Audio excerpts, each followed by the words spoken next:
কোনো রকম পার্কিং চলবে না। সব বন্ধ। কোনো রকম তোলাবাজি চলবে না। চল আমাদের তো তোলাবাজি সিন্ডিকেট চলবে না। তৃণমূলী কালচার সব এখানে ফ্রি, কোনো পার্কিং থাকবে না। যত আছে সব পার্কিং থাকবে, সবাই কোনো বিজেপি সরকারে আসতে এবার সোনাঝুরিতে লাগবে না পার্কিং এর টাকা। এতদিন পর্যন্ত এখানে গাড়ি পিছু অন্ততপক্ষে 100 টাকা করে পার্কিং ফি দিতে হতো। বিজেপি সরকারে আসার পর বিভিন্ন জায়গায় এই ধরনের বেআইনি কারবার বন্ধ করে দেওয়ার কাজ চালাচ্ছে। সেই রকমই এবার শান্তিনিকেতনে সোনাঝুরিতে বন্ধ হয়ে গেল পার্কিং।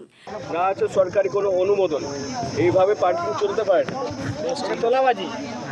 শান্তিনিকেতনে সোনাঝুরিতে প্রাক্তন মন্ত্রী চন্দ্রনাথ সিনহা ঘনিষ্ঠ তৃণমূল নেতা নিমাই দাস একটি পার্কিং চালাতেন, যে পার্কিংটি বেআইনি বলে অভিযোগ।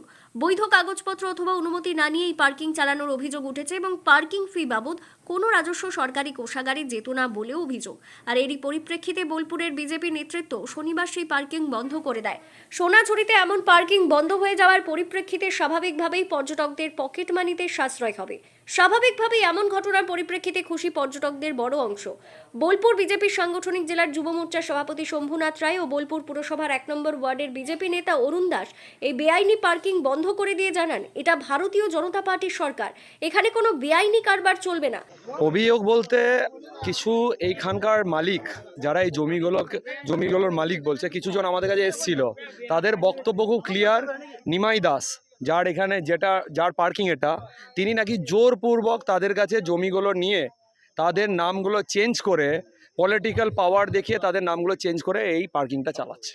অভিযোগ হচ্ছে কিছু ব্যক্তি আমাদের কাছে এসেছিলেন বল্লভপুর থেকে, বনের পুকুর থেকে, গোয়ালপাড়া থেকে। ওনারা বলছেন যে আমাদেরকে জোরপূর্বক জায়গাটা দখল করে নিমাই দাস ডুপ্লিকেট জায়গা দলিল বানিয়ে থানাতে জমা করার পর ওনারা এই স্ট্যান্ডটা অবৈধভাবে চালাইছে। স্ট্যান্ডের কোনো টেন্ডার কিচ্ছু নেই, সরকারকে কোনো ফান্ড জমা পড়ে না, তার সত্ত্বেও ওটা অবৈধভাবে পুলিশকে টাকা খাইয়ে এটা চালাচ্ছে। এটা আমরা এই অনির্দিষ্টকালের জন্য বন্ধ করলাম। আমরা আলোচনা করব, উচ্চ নেতৃত্বের সঙ্গে কথা বলবো, তারপর আমরা চালু করব। এছাড়াও যে জায়গায় পার্কিং হতো সেই জায়গার বড় অংশ দখল করা বলেও অভিযোগ। তবে যিনি এই পার্কিং চালাতে অর্থাৎ প্রাক্তন মন্ত্রী চন্দ্রনাথ সিনহা ঘনিষ্ঠ তৃণমূল নেতা নিমাই দাস দাবি করেছেন জায়গাটি তার নিজের। পার্কিং লট করার জন্য তিনি ট্রেড লাইসেন্স করিয়েছিলেন। বিজেপি নেতৃত্ব বলছে বন্ধ করে দিতে, তাই আপাতত তিনি বন্ধ করে দিলেন। পার্কিংটা আমার নিজস্ব জমি, ঠিক আছে, আমার নিজস্ব জমি। আমি পার্কিংটা করেছিলাম, তখন হাটে খুব জাম হতো, তখন প্রশাসন বলেছিল, বসেও ছিল মিটিংয়ে, এসডিও এসডিপিও সবাই বসে, যে আপনার জায়গাটা আপনি পার্কিং করুন। তা আমি সেই মতো একটা ট্রেড লাইসেন্স করে আমি পার্কিং করেছি। সেই পার্কিংয়ে আমি এখন আমার মতো করে 20টা 25টা 30টা ছেলে আছে, তারা থাকে। পুলিশ এবং ফরেস্টে গাড়ি ঢুকতে দেয় না। হাটের গাড়িগুলো আমার এখানে রাখে, তারা 20 টাকা দেয়, আর বাইরের গাড়িগুলো আমি 100 টাকা নিই। কারণ আমাদের ছেলে আছে এতগুলো, এই 30-40টা ছেলে, তারা করে খায়, 200 টাকা 250 টাকা 300 টাকা মাইনে পায়। এই হয়েছে গল্প, আর কিছু নেই। এটা কারুর জায়গা নয়, আমার নিজের জায়গা। যদি কাগজপত্র দেখতে চাই আমি সব দেখিয়ে দেবো। কিন্তু অভিযোগ করছে যে ওখানে যারা আছে তারা বলছে যে তাদের জমি অধিগ্রহণ করে না। যদি তাদের জমি অধিগ্রহণ করছি, তারা যদি দলিল নিয়ে পার্টি অফিসে যায়, এসডি অফিসে যায়, আমি যদি দেখাই, ওদের যদি থাকে আমি দিয়ে দেবো।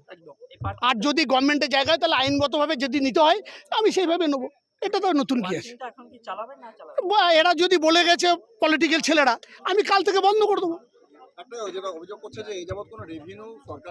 দেখুন, এটা আমার নিজের জায়গা, তো আমি নিজের জায়গা ভাড়া কাটাচ্ছি, আমি ট্রেড লাইসেন্স করেছি।